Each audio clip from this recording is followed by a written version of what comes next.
And now a word from our sponsor, Luxe for Less Travel. Luxury cruising listeners know an exceptional journey is about more than just the ship. It's about the moments that stay with you long after you return home.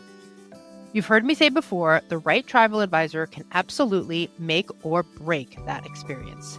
If you want exclusive amenities, preferred pricing, generous onboard credits, and VIP touches you won't find booking on your own, it's time to connect with Luxe for Less Travel. Sylvia isn't just an advisor. She's a seasoned world traveler who has explored Europe's grand capitals, sailed French Polynesia, stood before the wonders of Egypt, and experienced unforgettable African safaris. With more than 40 cruises across lines from MSC Yacht Club to Silversea and Regent Seven Seas, she knows luxury cruising inside and out. But what truly sets Sylvia apart is her commitment to seamless planning and thoughtful extras that elevate your trip from wonderful to extraordinary. Before you book your next voyage, reach out to Luxe for Less Travel, because true luxury should feel effortless and incredibly rewarding. Head to the show notes for information on how to contact Sylvia and get started on your next adventure.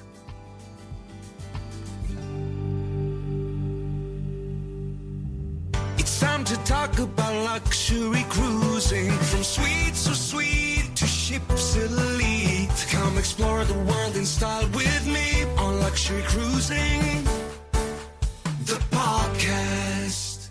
Welcome back to Luxury Cruising. I'm your host, Krystal Sodaitis, and I'm very excited to have our guest, Sylvia, here today. Sylvia is the owner and operator of our exclusive sponsor, Luxe for Less Travel, and she just came back from a trip around French Polynesia on the famous Paul Gauguin ship, and she's going to tell us what lived up to her expectation and what was maybe just a little bit of hype.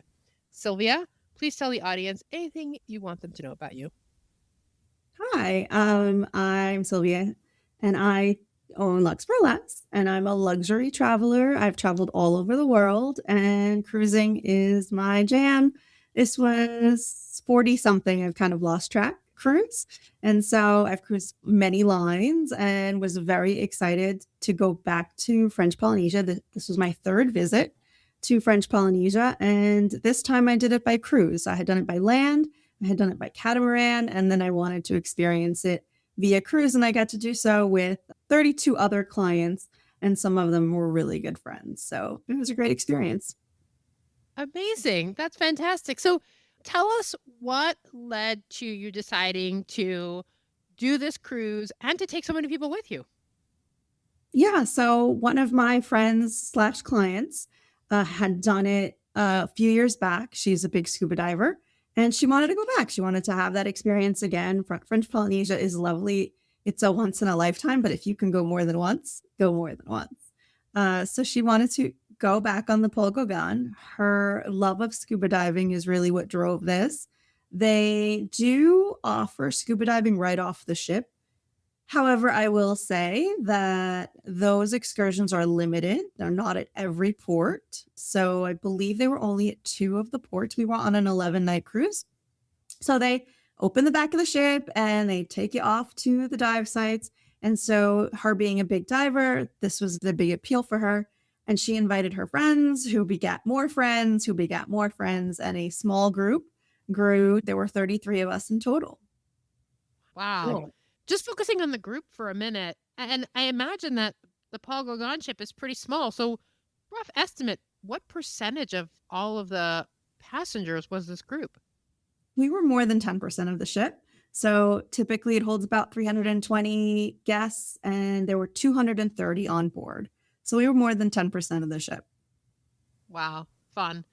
That sounds amazing. How do you get to French Polynesia? And were there any luxurious aspects of the trip there? I say that knowing because I have followed this trip on Facebook. And if anybody isn't following Luxe for Less Travel on Facebook, they should, because they get to see all the amazing above the water and under the water pictures. So please tell the audience about your pre-cruise trip and stay.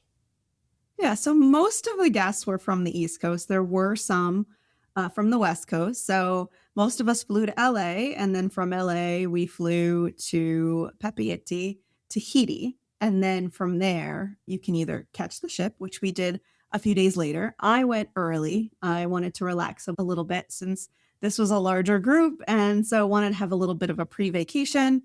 So I used points, and I flew business on United Polaris, which is my favorite. So flew to LA, and from LA flew to Tahiti, which was about 8 hours from LA. Yeah, that's nice. And that's quite a trip, but going Polaris business class, that definitely ups the luxury for that segment of the trip. And where did you stay when you got there? So the first night I stayed at the InterContinental on Tahiti. And basically, because I had landed so late, we had landed about 10 o'clock. And so you really can't go to your next destination at that point. So you just need a hotel to crash. So I am a platinum guest with them. So I got upgraded to an overwater bungalow. I got there in the dark, so I didn't see very much when I got there. But when I woke up, it was lovely to be in an overwater bungalow. I had stayed in that hotel twice before in just a regular room. The view is beautiful. The grounds are beautiful. The pool is lovely. There's more than one pool, and you have a lovely view of Moorea because Moorea is right there. So definitely get the rooms with the view of Moorea. Wow. Does anything special come with the overwater bungalow? Nope, just the view. Then the next morning, I flew to Bora Bora, so short 45-minute prop plane. And there I stayed at the St. Regis. And I used points, and I stayed in an overwater bungalow with a mountain view, which means you're looking at Mount Otimano. You can have a lagoon view. They have rooms that are a little bit more affordable that are beach villas, so they're not overwater. And then they have some garden villas. If you're going all the way over there, splurge. Get the overwater bungalow. So what is it? Because I hear people talking and raving about the overwater bungalows, and I saw your pictures. And so what is it? What is the appeal of an overwater bungalow? In this hotel room that is on stilts, and it's above water, and the lagoon is completely still. And there are fish floating underneath your villa. And depending on the villas that you're in, most of them have glass panels in the floor. The one I had stayed in 2003, you actually could move that floor panel out of the way, feed the fish. Sharks are swimming underneath your villa, stingrays and then you can jump off and you can swim under the villa. So it's quite a unique experience. The Hilton in Moorea, their overwater bungalows, is kind of built where there's reef. So you can actually just go snorkeling underneath your villa, which they have really good snorkeling right there at the resort. So really depending on where you stay and you love water, you can just listen to the water as you're sleeping, as you're bathing. Some of the villas have glass in the bathtub. I had that in 2003 in the resort that I stayed in. So you're taking a bubble bath and looking over, and there are fish right under you. So it's quite an experience that you really can't get in most of the world. There are overwater bungalows in the Caribbean and Mexico now, but the original ones were Bora. Wow, I never knew that. Wow. Yeah, now overwater bungalow is definitely on my list. So It's a bucket list item. just Definitely keep do it. adding and adding things to it. Okay, so now onto the ship. Tell us, had you been on the ship before? I had not, just my one friend. So there were 31 of us that had not been on this ship before. So the ship, it's small. It's luxury as they advertise it. We were in the port.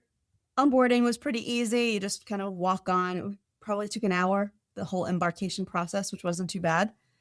It's a little hot and humid, but that's, you're in French Polynesia, so you deal with that. Once you get on board, your room is ready. So they start boarding at 3 p.m. So it's not like we're used to in the Caribbean where the ships board earlier. But when you're on board, your room is ready. So you're taken straight to your room. Somebody walks you to your room. So it feels very nice. You're escorted to your room. And the room was okay. This is an older ship. The ship was built in the early 2000s, I believe. So it's an aged ship. It's been refurbished a couple of times, but it showed its age. So the rooms were nice. They were clean, but it is dated. I'm sorry. I believe the ship might have been built in the 90s, but it had like 1980s, 1990s kind of decor vibes. Yeah. And the rooms, I'm sure, were somewhat smaller than what a more modern luxury ship. Correct. Yeah, if you're going to compare it to a luxury line like Explora, those are suites. They're well appointed. They're larger. So these were pretty standard size cabins, even though the price tag isn't standard. So just keep that in mind. The bathroom was the shower tub combination was a little odd, which I thought I'm a relatively young person and I thought I would slip and fall and break a hip. Whereas the demographic for this cruise line is much older than I am. So the tub was very curved, like abnormally curved, where there wasn't much flat area for someone to stand. So I thought that was a bit of a hazard. Yeah. Especially if it's just a shower tub combo. Like you don't have the option of taking a separate shower on a flat surface. And if you want the tub, then you just have the tub. Correct. And I thought it was odd because the bathroom itself by the sink had a bar so you could hold on. So since it is a smaller ship, it doesn't have the modern technology of some of our newer ships nowadays. Newer ships have stabilizers. So even though we were most of the time in pretty relatively calm waters, that ship was rocking and rolling in the evenings. So I definitely would make sure I was taking my shower when we were docked before we left port, or, when it wasn't too rocking and rolling. Wow, that's good to know. Wow. Anything else about just the ship layout or the room that you think people should know? I mean, it's small, so the ship doesn't have typical spa amenities. I'm a spa girl. And so you're not going to have a thermal spa that you would be kind of expecting in a luxury ship. So I was a bit disappointed. I got my 3 massages and then got one free, which I really did enjoy. But it would have been nice to have that thermal spa, that sauna, that steam room type thing, which they don't have on board. It's an older ship. There are 3 restaurants. So they all serve the same dinner. So it's kind of, there's no one main dining room. And the differences are one kind of has that main dining room feel with the really high ceilings and giant pillars. That one is called L'Etoile. Then there's Le Grill, which is an outdoor on top by the pool deck restaurant, which can be very uncomfortable in the evening when it's hot and humid. And you kind of need air conditioning in French Polynesia. We only dined there once on the inside portion. The night we overnighted in Bora, they take the tables out and they put them around the pool, and we had dinner outside, which was a little nicer because there's more air. So that was fine. And the third one was my favorite, La Veranda. Smaller, more intimate, and it had a better view, in my opinion, of just the ocean. Like you could pretty much see 180 degrees ocean depending on where you were sitting. So that was my preferred restaurant. It was smaller, it was quieter, but they all serve the same meal. So it's not like you're getting a different meal every night in a different restaurant. Oh, interesting. So not really like a specialty dining, or did they have any specialty dining? There is no specialty dining, no. No. So Same restaurant, same food, different restaurants. Same food, different restaurant. And the dining is a little odd in the sense that, like a typical cruise ship or even luxury liners, you can make reservations in an app ahead of time, so you kind of know. Whereas you're not allowed. They don't have a system. They don't have it where you can go ahead in an app and make dining reservations, which became kind of an issue when you're traveling with 32 other people and you all want to have the same dining. And so that was a challenge. Even dealing with the groups department, they weren't willing to give us set dining ahead of time, which kind of stressed out our group. And they said, oh, well, when you get on board, you can get dining. Having 19 couples running to the dining desk to try to get the same time. So logistically, they haven't worked out things to make it easier for groups to travel. And as the travel agent, that was a lot of stress on me. And then my clients would say, well, I don't have dining. Are we going to be able to eat together? And then the leader of our group, who kind of invited all her friends, was very kind of stressed out about it and was like, well, I'm going to get on ship as soon as they open and run to the dining desk and try to get us seating. And so for the 11 nights, I was only allowed to get 4 reservations for the group ahead of time. And that was with escalating and escalating and escalating to the CEO. So in terms of customer service pre-cruise, I'd give them an F. So they were very challenging to work with. And I work with a lot of groups, and I'm able to get perks and discounts, and they'll bend over backwards to help a group that large typically. The only thing I was able to procure for our group was 30% off retail, which was a good deal. They were able to get $250 per cabin of onboard credit, which all of my guests really appreciated. Most of them used it for excursions. And that private outdoor dinner overnight in Bora. Other than that, they really weren't willing to work with our group and give us anything else. So that was a little disappointing. Yeah, and not in keeping with what you would consider that Polynesian hospitality, which seems very friendly and really committed to customer service and making the customers and clients happy. Yeah, Paul Gauguin is a French company. They're headquartered in France and they've been recently acquired by Ponant, but they seem to function independently for Ponant. I've worked with Ponant and Ponant was great to work with. I don't think that integration has happened. And there definitely seemed like Paul Gauguin didn't necessarily care about having happy clients ahead of time. And my sense was it's a bit of a one and done ship. Most people are not going to cruise French Polynesia multiple times, whereas in the Caribbean are going to different islands. It's a long way to go. It's a pretty big trip. It's pretty expensive. And I kind of got the sense from their lack of customer service, they knew they got you once and they knew you weren't going to come back. So they really didn't have to try very hard. Yeah, that's a shame. I mean, because they are sort of, if you want to cruise around French Polynesia, they've historically been known as sort of the go-to cruise line, cruise ship for that experience. And if they make it unpleasant, then, who's going to want to do that? Well, there were two ships that were kind of following the same itinerary as us. And so it was the Regent Silversea and the Seabourn. And I would definitely say those three options are much better. In terms of luxury, I've sent lots of clients on those and always have had wonderful customer service. So in that sense, I would probably go with the other liners. I think initially Paul Gauguin was the one historically, first to do it, but I think some other lines are doing it better. Well, that's good to know now that there's options. And was there any sort of Polynesian flavor to the cruise, the food, anything? Yeah, once you're on board, the hospitality of the crew is wonderful. They have Paul Gauguins and Paul Gauguins, like male and female, I guess, kind of Polynesian hostesses, and they have sessions and shows about the culture. So they have that educational aspect. Some of the food was endemic to Polynesia, which was great to try different things. But I wouldn't say that it was, as much as I thought it would be. I thought we would have more Polynesian-ness, and we didn't. The lack of activities was a little disappointing as well, because it is a bit of an older demographic that typically cruises on this. Like a sea day was pretty boring. They would only have about 4 events the whole day, where I'm typically used to most cruise lines. There's at least 1 or 2 things going on somewhere on the ship about every hour. And sometimes it would be like, you'd have fear of missing out, right? It's like, do I want to play bingo or do I want to go learn how to make a bracelet and that type of thing? And that wasn't the case. There was a lot of downtime on sea days and when you were on the ship. If you weren't going on an excursion, there was nothing going on the ship. So you pretty much had to leave. Yes, there were no activities when the ship was on board. And not everybody got off. I spoke to several clients and guests that were on the ship that would skip.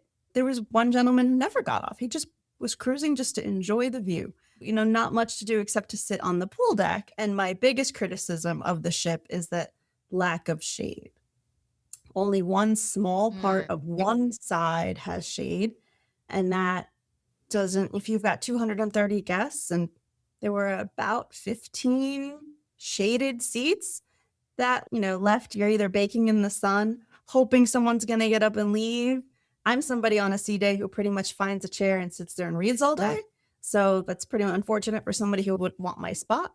So I would say that is a big miss. If they could shade a little bit more of their decks, then people would go outside more. But you'd have to get up early. I would make sure I got up early and literally sat in that seat right after breakfast. By like 7:45, I was sitting in my lounger. Yeah. Wow. That is really a shame. It almost sounds like they built the ship maybe in the early 2000s, maybe in 1990, around sort of that way of cruising. But cruising has evolved a lot in the last, 25, 30 years. And the ship, maybe it's had some dry docks, maybe it's had some renovations, but the general sort of philosophy around cruising hasn't changed on that ship very much at all. No, the ship is a bit of a destination in itself too. You want to explore and try Yeah. different things, and sit in different parts of the ship. And one thing I love about Virgin, there's all these different spots to sit. It's not just like the pool deck. There's other areas outside. Royal has that, Celebrity has that, where it's not just by the pool if you want something a little quieter. You're indoors if you're not sitting by the pool. Like there are no options, or you're baking in the sun. So that was a little disappointing. Yeah, and especially the weather there, it's not like sometimes in the Caribbean where the sun is shining and the temperature is pleasant enough that you could be outside in the sun. Like, obviously, if it's August in the Caribbean, like no one's sitting in that sun for hours on end, but there are times when it's pleasant. I don't know if French Polynesia gets like that or if it's always hot and humid. It was so hot and humid. The sun is beating down on you. So there was no relief. Every once in a while there'd be an overcast, 15 minutes and be like, "Ooh, some relief." But yeah, the sun is strong, and it was a very hot 11, 12 days when we were there. Wow. So you mentioned the excursions. Were there any Paul Gauguin sponsored excursions that you thought really like, oh, I could only get this on Paul Gauguin? This was really a great experience.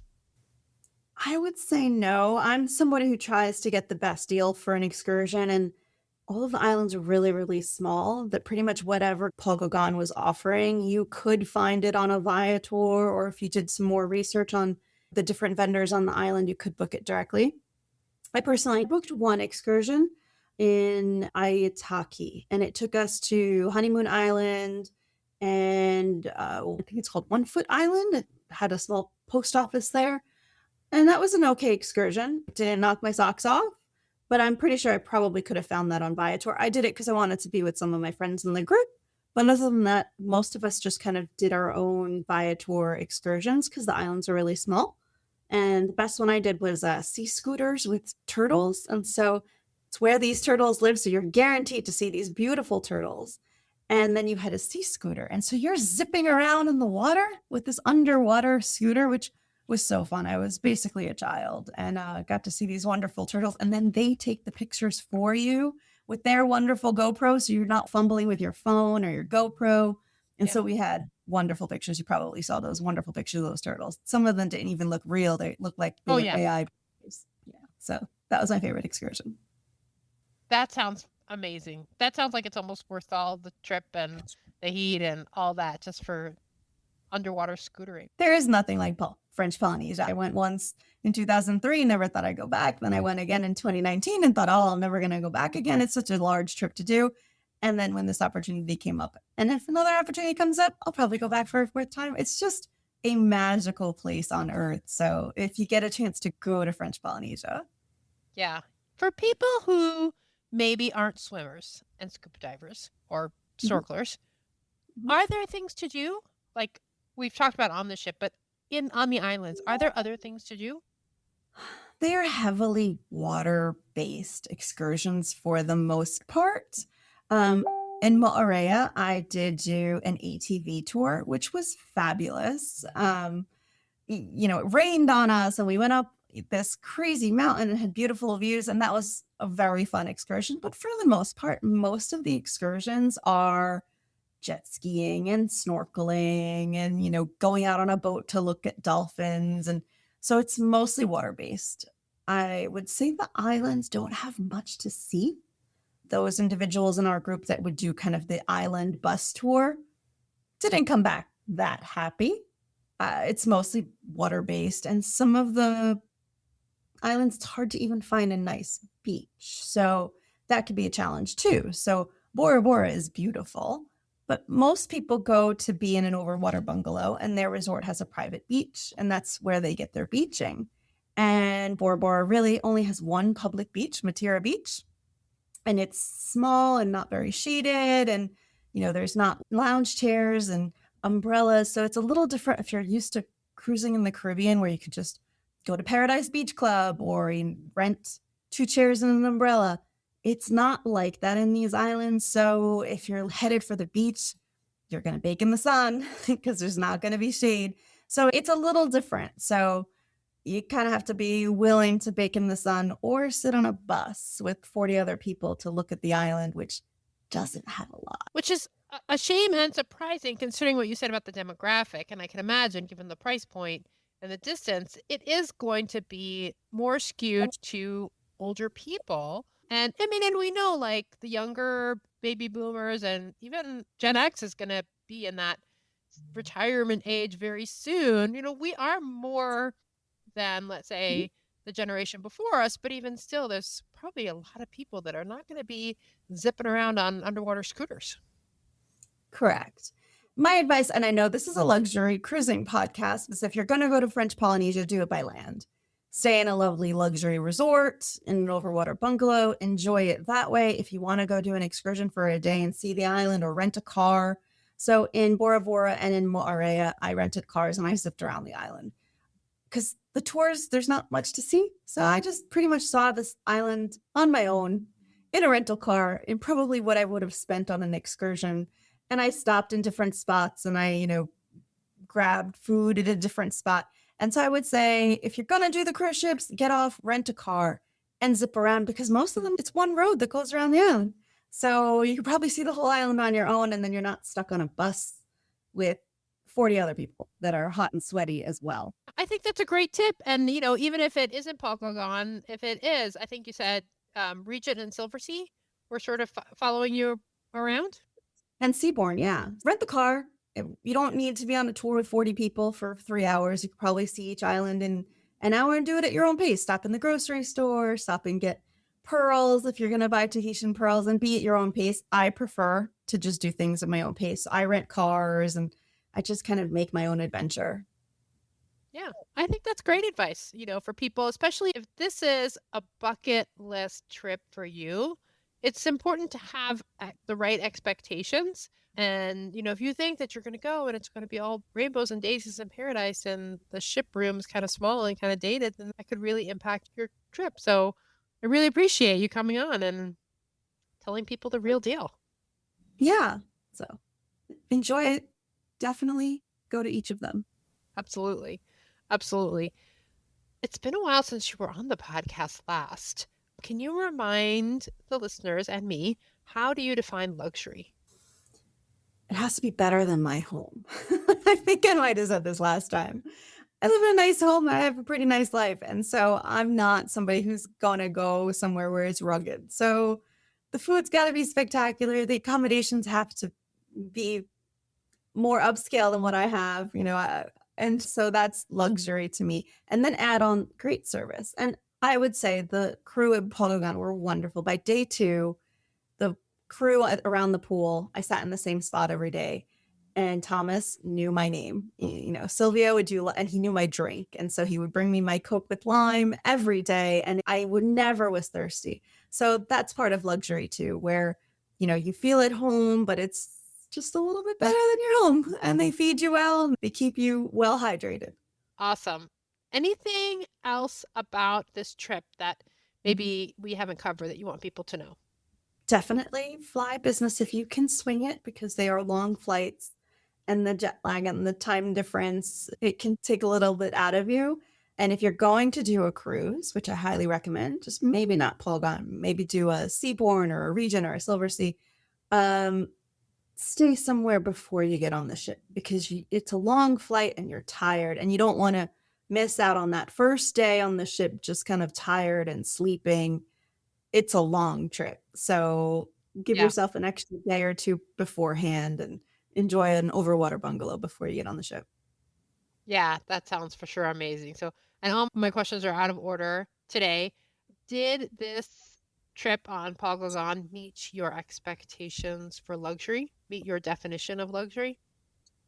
Unfortunately, it did not. The ship was a little bit below what I would consider luxury standards, because it was built in the 90s and hasn't really received the upgrades. I'm used to a bit of a ship that's a little bit more shinier and has more space and has more amenities. And I was a little disappointed with this ship. Yeah, sounds like it. But I really appreciate you coming on and, giving us your real and true review of Paul Gauguin. what is next on your travel itinerary, luxury or otherwise, cruise or otherwise? I'm sure you have some cruises planned, so tell us. My kids have separate spring breaks, so 2 trips for me. So Atlantis for my daughter, Oh, Icon. Oh, I know, it's rough life. Icon of the Seas for my son, so he's very excited to be going on the largest ship in the world. So, and then we'll cruise to Alaska on Princess in the summer. And then Kenya. I'm taking 12 clients to Kenya in September, and then gonna end up the year with going on Star of the Sea for Christmas. And there's a Virgin cruise in there somewhere, I think Memorial Day. So yeah, I'm gonna be busy. so somewhere in there, there's a Virgin cruise. That's awesome. Oh, the trip to Kenya, is that open to anyone or is that a closed group? That one is closed. If I have enough interest, I will do another one. So some actual clients that went on the Paul Gauguin will be going. 2 of the couples will be going with me to Kenya. So I went to Botswana last year and fell in love with Africa again. I thought it was going to be a one and done. I'll do a safari and I'll be checking off my bucket list. And I fell in love with Africa, and now I want to go back to every country. Yeah. And we won't hear about the Botswana trip on this podcast, but hopefully, and I'm sure there will be another luxury cruise in your future that you can come back on and talk to us about. Since you are the sponsor of the podcast and you are a fantastic travel advisor, we actually have a listener question that I thought you might be able to help with, if that's okay. Absolutely. So the question comes from Wendy, and Wendy is concerned because she feels like she might feel out of place on a luxury cruise. It's like, I'm not sure, this seems stuffy. What advice would you give to Wendy about feeling out of place on a luxury cruise? It really depends on the cruise line. So Paul Gauguin, they told the gentlemen that they had to wear blazers, and all of the gentlemen brought blazers, and they were not required to wear them. So it really depends on the cruise. I had brought a little bit more fancier regalia, and I didn't use it because it wasn't the vibe, even though that's how it's advertised. So some ships may advertise that, but you probably can get away with what you're comfortable with. There are probably some cruise lines that have dress codes. Typically, Norwegian Cruise Line has a dress code, and they enforce it a little bit more than other cruise lines. Holland America is very strict. They will send you back to your cabin if you are not dressed to their standards. So it really depends on the cruise line. And so you can definitely cruise luxury and still be comfortable in your own skin. Don't feel like you have to be wearing a ball gown every night. But it really depends on the cruise line. So speak to a travel advisor and they'll know which ones will fit what you're looking for versus going in and then having to eat in your room service because Holland America sent you back every night because you didn't bring the right stuff. Yeah, yeah. And that just brings one more question that I have. And I know that you have cruised with Virgin a lot, and you have had clients that have sailed in Rockstar Suites. And the Rockstar Suites, they have access to Richard's rooftop. But is there a restaurant? Do the Rockstar and Mega Rockstar Suites have their own restaurant?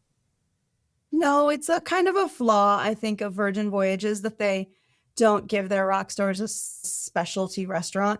There is no main dining room in Virgin. So all of the restaurants are a specialty and they all have a different theme. And so everyone has access to them equally. The only difference is that the rock stars can make their dining reservations 120 days before the sailing versus the rest of the folks, those open up at 60 days prior to sailing.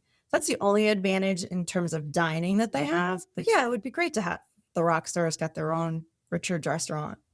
Yeah, I just curious because we were talking about dining and, Virgin just put out in response to Norwegian trying to tighten up their dress code to their main dining room. Virgin sent out this very cheeky Virgin-esque letter about how you can wear your flip-flops, we don't care. And so I was curious if there is a Rockstar Suite restaurant, if that sort of philosophy extended, but it doesn't apply. So, oh well. It does not. No. And I would say people are comfortable on Virgin wearing shorts and a t-shirt to dinner, or getting a little dressed up. I think even Scarlet Night, most of the ship, I'd say about 90% of the ship is wearing red. And there'll be folks that are just not going to wear red. And that's okay. No one's looking at them. No one's judging them. And that vibe on that ship, it's a much more relaxed vibe. So again, best to speak to your travel advisor to find out what vibe you have and what's a good fit for you. Yes. Awesome. Well, thank you again, Sylvia. Now, if anybody wants to reach out to you, we are going to have all of your contact information in the show notes, but just in case people are driving and they have a really good memory, please tell them what's the best way to get in touch with you. Sure. My email is luxeforlesstravel@yahoo.com, and that Luxe has an E in it, and the 4 is like for you, not the number 4. So luxeforlesstravel@yahoo.com. Check the show notes. Happy to help you, whether it's luxury cruising or something else. Happy to assist. Awesome. Great having you again. And to all listeners, thanks for being here. And until next time, I wish you safe and luxurious cruising. Hey, before you go, if you're enjoying this content, I would so appreciate a 5-star review on Apple Podcasts or wherever you're listening to this podcast. If you'd like to be on the show, there's a link to a form in the show notes, or you can email me at luxurycruisingpodcast@gmail.com. That's luxurycruisingpodcast@gmail.com. I hope to hear from you soon.